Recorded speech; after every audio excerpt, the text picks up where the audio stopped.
Why are some people road ragers and others aren't? I worked an EMT job and my partner was a rager. It was so funny to see him lose his cool in traffic when we didn't have a patient because he'd get so furious when someone was going under the speed limit. I was like, dude, chill. We are paid by the hour. We're on the clock. What's the problem? But I think that's where it comes from a lot. Time management. People get so used to how long a drive should take that when something interferes with it, it makes them disproportionately angry. I suspect lots of people are just hangry. People make poor decisions when their blood sugars are low, including personality changer. Other options are poor emotional intelligence. The fact they are behind a wheel and other people are behind a wheel makes it less personal. Like dogs barking behind a fence, soon as the fence is gone they are fine. Being able to drive away and not face consequences. Also, they may find driving stressful and this is their stress response. Maybe this is how their parents were or friends, so they've picked up on it. Sometimes people are genuinely in a rush for whatever. These are my thoughts, I dunno really. I've read that road rage is a good indicator of underlying mental health issues. It takes all kinds to make a world. Some people get drunk and become belligerent and violent, other people get the same amount of drunk and become goofy and sleepy. More generally, some people can control their emotions and others can't. I always just imagine the driver is about to shit their pants and also don't let it get to me. Because they don't know my trick, when you're stopped for whatever reason start counting the seconds.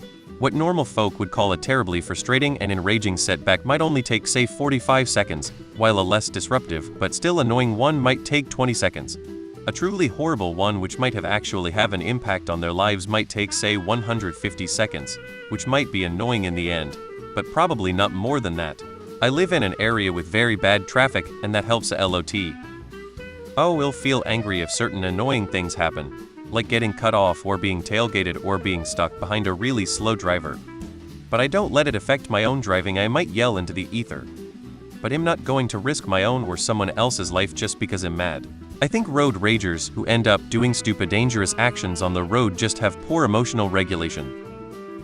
My time is valuable and if you're driving in the fast lane 5 under the speed limit that's where it gets frustrating. Only time I rage is when someone is careless with my safety and the safety of others. This includes running red lights, weaving in and out of traffic, relentlessly tailgating me, and passing in non-passing zones. They act like car accidents aren't a leading cause of death and injuries, treat driving with respect to assets. We are squishy bags of water driving around at 70 mph in steel cages. But even though I say rage, it's internal. I just give them plenty of space and don't engage.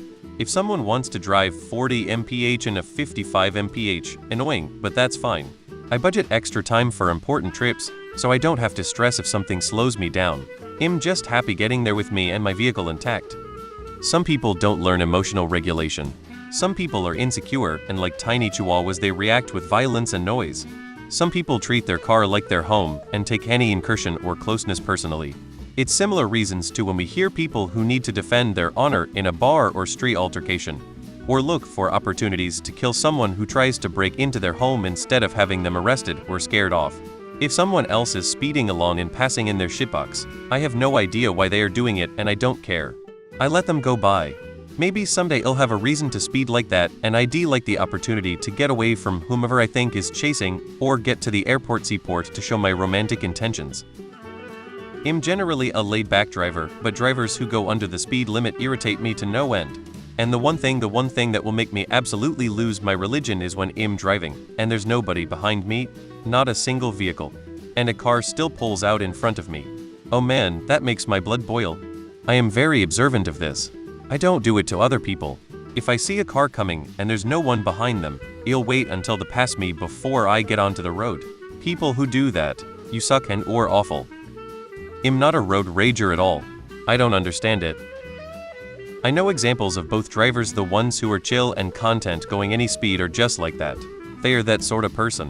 Whatever you want, no problem. The ones stuck behind you weaving aggressively are the ones who are thinking, why is every fucking lane right next to each other driving the same speed right now? Merge to the right lane. Get out of the 3 left lanes if you want to, all go 50 mph on a 60. Not everyone wants to go with the flow. Some people want to fucking move. I've been known to tailgate because it's boring driving under the speed limit. I expect to be moving. If there's no ability to merge because people have the entire segment of highway clogged, I get annoyed. If I can just pass, I don't care. Complete lack of frustration tolerance. These babies can't handle any level of annoyance or frustration. I assure you they are exactly the same at home with minor frustrations. It's a kind of untreated chronic anxiety. They were never taught that managing their anxiety was their responsibility in life. They mistake feelings for facts. This guy cut me off and I feel extreme rage. The cause of the rage is that GUI, he made it happen. Not I have a ridiculously low tolerance for everyday frustrations and need to get the fuck on that already. I shouldn't be subjecting my loved ones to my scary, ragey immaturity. Nurture and nature, maybe they imitate the way their parents used to drive and inherited their rage, or maybe they have little patience. Some people don't like driving at all, so it frustrates them, or they could be in a hurry and stressed. Could be a lot of things. I'm not a rager in the driving like an asshole sense. I'm a rager in that, you dumb inbred cousin fucking fuck knuckle, get the fuck off your phone and learn to drive, you stupid fucking cunt. My wife didn't used to swear a lot, but she does now after 8 years of this. I find it's mostly cathartic. If someone drives insanely and almost wrecks you, you really gotta get that knee-jerk anger out immediately, or you'll end up driving angry. So I do, verbally and loudly. Most people are assholes. Biochemical processes in the brain. Some people are just wired to be aggressive, impatient, and antagonistic. It could also be just temporary due to stress of situation, being late, anxious about some things, but nonetheless, all just brain chemistry. Pull up in front of you or cut you off. Because there is a huge difference. Far right lane, how many lanes are we talking?